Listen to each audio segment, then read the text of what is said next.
दुनिया के कई देशों ने सीडीएस बिपिन रावत की मौत पर शोक जताया, श्रद्धांजलि दी है, लेकिन चीन ने एक बार फिर बेशर्मी दिखाते हुए इस हादसे के बहाने भारत की सेना पर निशाना साधा है। चीन की सरकारी मीडिया ने जनरल बिपिन रावत को चीन विरोधी बताते हुए हेलीकॉप्टर क्रैश को भारतीय सेना की नाकामी बताया है। इतना ही नहीं, सीडीएस की मौत पर चीन इस बात का शुक्र मना रहा है कि बिपिन रावत की मौत से भारतीय सेना के आधुनिकीकरण की रफ्तार कम हो जाएगी।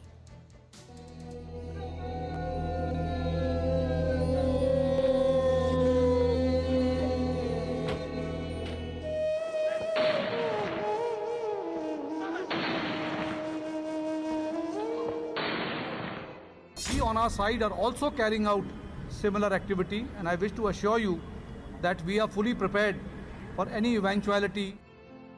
जिसकी बुलंद आवाज की धमक से बीजिंग कांप उठता था, अब वो तिरंगे में लिपटकर खामोश है।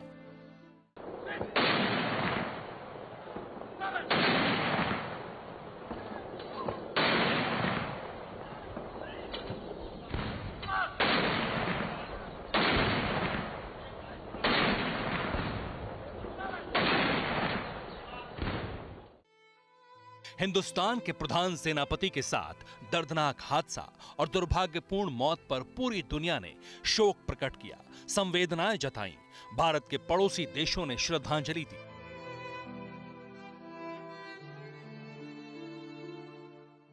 लेकिन चीन ने एक बार फिर बेशर्मी की हदें पार की है। दुख जताने की बजाय चीन ने 13 मौतों को एक मौका बना लिया है। चीन की सरकारी मीडिया ग्लोबल टाइम्स इस हादसे को ढाल बनाकर भारत की सेना को कमजोर बता रहा है। पहले आपको बताते हैं कि ग्लोबल टाइम्स ने लिखा क्या है। बुधवार को एक हेलीकॉप्टर दुर्घटना में भारत के रक्षा प्रमुख की मौत ने न केवल भारतीय सेना के अनुशासन और युद्ध की तैयारियों की कमी को उजागर किया, बल्कि देश के सैन्य आधुनिकीकरण को भी भारी झटका दिया। अपने गिरेबान में झांकने की बजाय ग्लोबल टाइम्स ने जनरल बिपिन रावत को चीन विरोधी अफसर लिखा है। नियत में खोट हो और अपनी गलतियों पर पर्दा डालना हो तो ऐसी रिपोर्ट छापना मजबूरी बन जाती है। चीन की फिसड्डी सेना की असलियत दुनिया से छिपी नहीं है। ड्रैगन की अनुशासनहीन सेना और नाकाम हथियारों को छिपाने के लिए चीन एक बार फिर झूठ फैला रहा है।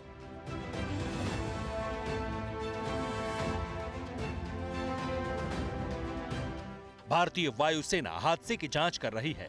हेलीकॉप्टर के ब्लैक बॉक्स से डेटा निकाला जा रहा है, लेकिन चीन का सरकारी भोंपू मीडिया पहले ही निष्कर्ष पर पहुंच चुका है। लिखा है कि रूस का हेलीकॉप्टर हाईटेक है, लेकिन भारतीय सेना इसके रखरखाव में असमर्थ है।